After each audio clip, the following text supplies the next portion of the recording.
na magkakaubo na yung anak mo. Bago pa man tuluyang ubuhin ang bata, may mga paunang senyales na hindi dapat balewalain.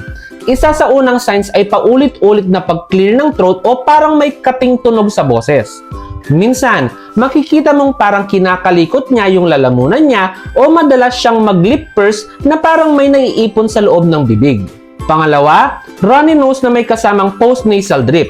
Kadalasang mauuna ang sipon bago ang ubo at pag hindi naagapan, bumababa na rin yung sa lalamunan. Pangatlo, bigla ang fatigue o kawalan ng gana. Lalo na kung dati energetic siya, tapos ngayon parang laging matamlay.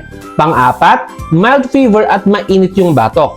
Madalas din itong kasama ng viral infection na nauuwi sa ubo. Panglima, pagbabago sa tunog ng paghinga. Parang may konting hingal o wheeze kahit wala pang aktwal na ubo. Kapag napansin mo na ang mga to, mas mabuting agapan na agad.